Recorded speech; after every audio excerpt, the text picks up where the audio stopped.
नमस्कार, आदाब, सत श्री अकाल। मैं अफरोज रिजवी TM24 न्यूज़ में आप सबका खैर मकदम है। स्वागत है। पेश हैं देश और दुनिया के हालात से जुड़ी खबरों पर उर्दू अखबारों के तबसरे। तो कुछ खास तबसरे इस तरीके से हैं।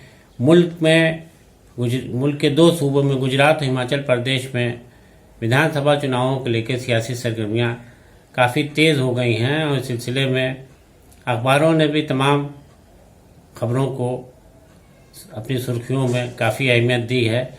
मगर कल इलेक्शन कमीशन की तरफ से हिमाचल प्रदेश में 12 नवंबर के चुनाव की घोषणा भी कर दी गई है। इससे वहाँ की चुनावी सरगर्मियाँ और तेज़ हो गई हैं। मगर इसके साथ ही गुजरात के विधानसभा चुनाव को लेकर के अभी इलेक्शन कमीशन की खामोशी पर लोगों ने हैरत जताई है। गुजरात में विधानसभा चुनाव को लेकर के इलेक्शन कमीशन की तरफ से अभी कोई घोषणा नहीं की गई है। इसको लेकर के तमाम तरह की चर्चाएं सियासी हलकों में की जा रही है। इसमें कहा जा रहा है कि एक ख़ास पार्टी को वक्त देने की वजह से इलेक्शन कमीशन अभी इसकी गुजरात में इलेक्शन की तारीख तय नहीं कर रहा है, घोषित नहीं कर रहा है। कांग्रेस ने इस पर सीधा इल्ज़ाम लगाते हुए कहा है कि प्रधानमंत्री नरेंद्र मोदी को मतदाताओं को लुभाने के लिए ज़्यादा से ज़्यादा वक्त देने की कोशिश में गुजरात में अभी इलेक्शन की तारीखों को तय नहीं किया गया है, इसका ऐलान नहीं किया जा रहा है। बहरहाल कांग्रेस की ये इल्ज़ाम अपनी जगह हो सकता है, लेकिन इलेक्शन कमीशन ने अपनी सफाई में कहा है कि उसने ऐसी किसी को कोई भी छूट नहीं दी है और न उसने कोई इस सिलसिले में किसी नियम का उल्लंघन किया है, बल्कि तारीख अपने हिसाब से तय की जाएगी और जल्दी ही घोषित की जाएगी। तो इस तरीके से हिमाचल और गुजरात में चुनावों को लेकर के काफ़ी सरगर्मियां बढ़ती जा रही। और उधर चुनावी चंदे को लेकर के काले धन की बात कहे जाने के मामले में सुप्रीम कोर्ट ने केंद्र सरकार से जवाब मांगा है। केंद्र सरकार ने अपने तरफ से कहा है कि जो चुनावी चंदा लिया जाता है वो काला धन नहीं है, बल्कि ये एक तरीके का चुनावी बांड है जिसमें पूरी तरीके से पारदर्शिता बरती जाती है कि किसने किसको कितना पैसा दिया। अब इसमें कहीं भी काले धन का कोई भी विकल्प नहीं बचा है कि कोई आदमी काला धन इसको कह सके। केंद्र सरकार की तरफ से यह भी साफ किया गया है कि इसमें पूरी तरह से उस पद्धति को अपनाया गया है जिसमें पूरी तरह से पारदर्शिता है और चंदे की रकम वो देने वाले का नाम सब कुछ उसमें क्लियर रहता है। इस तरीके से इसको अब काला धन का नाम नहीं दिया जा सकता। बहरहाल सुप्रीम कोर्ट में इस मामले में एक याचिका दायर की गई थी जिसमें इल्ज़ाम लगाया गया था कि तमाम सियासी पार्टियां चंदे की शक्ल में जो रकम लेती हैं उसमें काले धन का इस्तेमाल किया जाता है। तो केंद्र सरकार ने अपनी तरफ से अपने जवाब में कोर्ट को ये वाज़ेह कर दिया है, स्पष्ट कर दिया है कि ऐसा कोई काला धन नहीं लिया जाता। इसके साथ ही उत्तर प्रदेश के वाराणसी ज़िले में ज्ञानवापी मस्जिद के मामले में कोर्ट ने एक और अहम फैसला सुनाया है जिसमें कि मस्जिद परिसर में शिवलिंग होने का दावा किया गया है और उसमें उसकी उस जगह को और ज़्यादा महफूज करने की कोशिश में ये मांग की गई थी कि वहाँ की जो है वो कार्बन डेटिंग करा दी जाए और उसको साइंटिफिक जांच कराई जाए। तो कोर्ट ने इस अर्जी को खारिज कर दिया है। बहरहाल जिस पक्ष की तरफ से ये अर्जी दायर की गई थी वो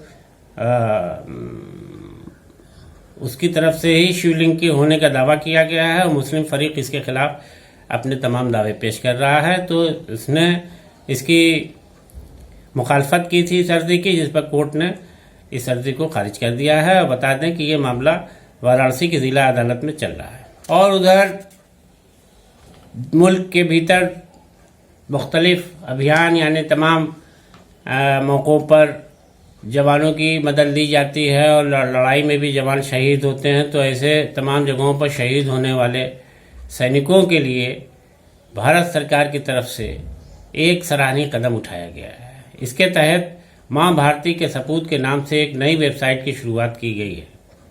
इस पोर्टल के माध्यम से अब कोई भी शहीद सैनिकों के परिवारों को यथासंभव मदद कर सकता है। दिल्ली में एक कार्यक्रम के दौरान देश के रक्षा मंत्री राजनाथ सिंह ने इस वेबसाइट की शुरुआत की और उन्होंने मुल्क के तमाम लोगों से इस बात की अपील की कि वे बड़े दिल से और खुले मन से इसमें शहीद सैनिकों के परिजनों की मदद के लिए आगे आए। तो बहरहाल इस वेबसाइट के शुरू होने से लोगों में इस बात को लेकर के खुशी जताई जा रही है कि शहीदों के परिवारों की अब ज़्यादा से ज़्यादा मदद मुमकिन हो सकेगी। और उधर देश भर में जहां कोरोना के खौफ से अभी भी लोग बेइंतहा परेशान और फिक्रमंद और चिंतित रहते हैं, वहीं अब उत्तर प्रदेश में डेंगू बुखार की मार से लोग बेहाल हैं। यहाँ डेंगू के बढ़ते मामलों के कारगर रोकथाम के लिए केंद्र सरकार ने सूबे में एक टीम भेजा है। ये उच्च स्तरीय टीम मरीजों के उपचार और उनकी दवाओं और अन्य इंतजाम को लेकर जायजा लेगी, अपनी रिपोर्ट सरकार को पेश करेगी और इसके अलावा वो यहाँ की जन स्वास्थ्य सेवाओं से जुड़े अफसरों के साथ इस बात को भी सुझाव देगी, इस बात को भी बताएगी कि डेंगू बुखार के प्रचार प्रसार को कैसे रोका जाए और इसके लिए बेहतर इलाज कैसे किया जाए। तो इस तरीके से केंद्र सरकार की टीम ने यूपी में इसके डेंगू बुखार की रोकथाम के लिए अपनी तरफ से पहल शुरू कर दी है और जिला इंतजामिया भी इससे काफ़ी राहत की सांस महसूस कर रही है कि इस टीम के जरिए वो डेंगू बुखार के जरिए हर तरह की मदद उसको मिल जाएगी, जिससे लोगों को इससे बचाया जा सकेगा। और उधर मॉब लिंचिंग के मामले में सरधना के एमएलए को कसूरवार पाने पर अदालत ने 800 रुपये का उन पर जुर्माना किया है। बता दें कि 2015 में गौतम बुद्ध नगर के ज़िले बसाड़ा में गांव में ये वाक़या पेश आया था, जहां अखलाक नाम के एक शख्स की मौत हो गई थी और मॉब लिंचिंग में भीड़ ने उन पर हमला किया था कि एक जिस पशु के काटने पर पाबंदी है उसके गोश्त को इन्होंने फरोख्त किया है या उसकी ही बलि दी है। इस तरह के आरोप लगा करके उन पर हमला किया था भीड़ में, जिससे वो मर गए थे। तो इस तरह की जांच में जो मामला कोर्ट पहुंचा था उसमें अदालत ने अब इस एमएलए को भी कसूरवार पाए जाने पर उन पर 800 रुपये का जुर्माना किया है। इसके अलावा जम्मू कश्मीर के नेशनल कॉन्फ्रेंस के लीडर फारूक अब्दुल्ला ने मुल्क भर में नफरत और भेदभाव के बढ़ते माहौल पर गहरी चिंता जताई है। अभी हाल ही में उन्होंने महाराष्ट्र में एक जलसे में इस बात को दोहराते हुए कहा कि मुल्क के अंदर जो लोग नफरत फैला रहे हैं, जिस तरीके से लोगों को बांटा जा रहा है, वो मुल्क के लिए खतरनाक है। इससे मुल्क मजबूत नहीं होगा बल्कि कमज़ोर होगा। उन्होंने इस सिलसिले में तमाम जमातों से, सियासी जमातों से और समाज के जुड़े लोगों से अपील की कि वो एकजुट हो जाएं इसके खिलाफ, ताकि ऐसी ताकतों को रोका जा सके। महाराष्ट्र में जिस प्रोग्राम में उन्होंने ये सारी बातें कहीं, वहाँ पर एनसीपी के लीडर शरद पवार और प्रफुल्ल पटेल, इसके अलावा शिवसेना के उद्धव ठाकरे वगैरह और तमाम अहम लीडर की भी मौजूद थे।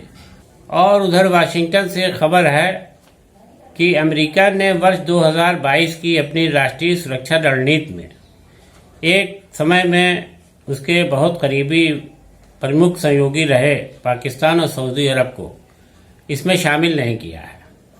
उसने इस लिस्ट से उनको बाहर रखा है। इस सूची में नदारत, इन दोनों देशों का नाम नदारत है। इसे लेकर के काफ़ी चर्चाएं की जा रही हैं कि आखिर अमेरिका ने यह कदम क्यों उठाया। बहरहाल इसके अलावा श्रीलंका में डेंगू के मामलों को भी बेतहाशा बढ़ता जा रहा है। डेंगू के मामले बढ़ रहे हैं, वहाँ की सरकार भी काफ़ी परेशान है। और एक समाचार पत्र आइलैंड के मुताबिक शुक्रवार को उसने जो अपनी रिपोर्ट शाया की है, उसमें बताया है कि अभी तक इससे जो है 60,000 से ज़्यादा लोग इसकी चपेट में आए। तो इस तरीके से डेंगू के मामले से श्रीलंका के लोग बेइंतहा परेशान हैं और उसकी सरकार पहले ही से तमाम मसलों से जूझ रही है। उसके लिए एक और बड़ा संकट खड़ा हो गया है। तो दोस्तों, तबसरे को यहीं ख़त्म करते हैं। दीजिए इजाज़त। कल आपसे फिर होंगे रूबरू। आदाब।